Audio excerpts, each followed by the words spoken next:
ويريكم آياته فأي آيات الله تنكرون.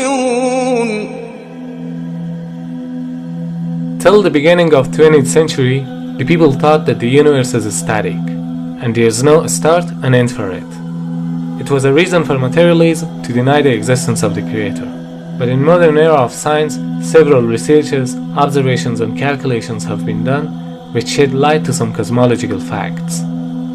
However, science is not 100% true because there is always variation in theories, but we select those evidences which are highly confirmed by science today. So one of those cosmological facts is that the universe is constantly expanding. The idea of expanding universe was proposed in early 20th century by the Russian physicist Alexander Friedmann and the Belgian cosmologist George Lemaitre. Through some theoretical calculations, they found that the universe is constantly in motion. And later on, in 1929, the concept was confirmed by Edwin Hubble. And Edwin Hubble sat there at this very big telescope night after night studying the heavens. And he found that the stars are moving apart. The stars are moving apart. And he wasn't sure why, but it was clear that the stars are moving farther and farther apart all the time. The distant galaxies were all rushing away from us, establishing that space itself is stretching, it's expanding. Like a balloon. When you blow, it gets bigger and bigger. Something like that is happening in the skies, in the heavens. These galaxies, they're receding from us at a faster and faster speed. That means the universe is expanding. The Quran mentioned 14 years ago in Surah Dhariyat, chapter number 51, verse number 47, that we have created the vastness of space. The Arabic word musyun means vastness or the expanding universe. So if we reverse the expansion, the galaxies will get closer and closer until a point where they were blended together. And if we continue the reversing process, they would be pushed and pushed until we reach to a point where there was nothing. There's really nothing. There's no space, there's no time, there's no matter, there's no energy. It's nothing but the potential to exist. And out of that bursts the universe. Well, where did it take place? It took place over there, it took place over there. Where did it take place? Actually, it took place everywhere, because the universe itself was extremely small at that time. It's impossible to describe the moment of creation in human language. All we know is that from what may have been nothing, we go to a state of almost infinite density and infinite temperature and infinite violence.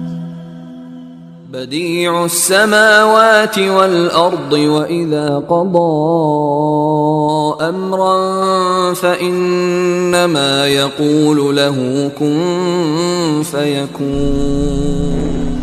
The Arabic word bid'ah means the creation of something out of nothing.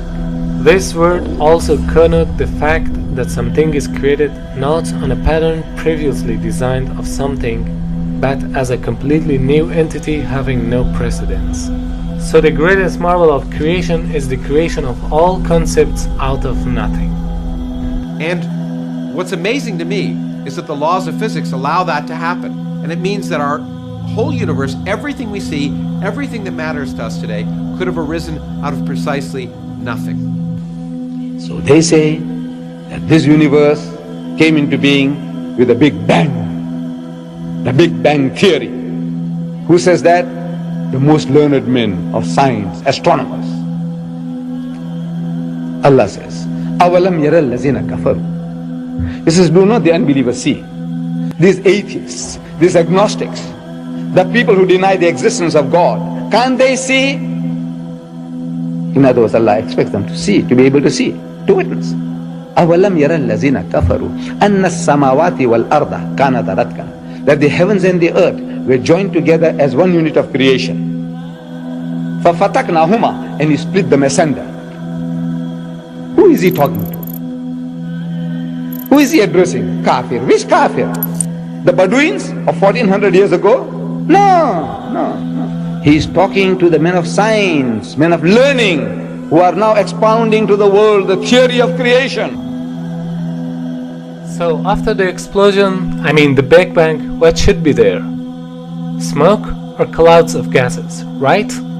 Science calls it nebula. A nebula is an interstellar cloud of dust, hydrogen, helium, and other ionized gases. Now here the Quran says, ثُمَّ اسْتَوَى إِلَى السَّمَاءِ وَهِيَ الدُّخَانِ. Then he directed himself to the heaven while it was smoke.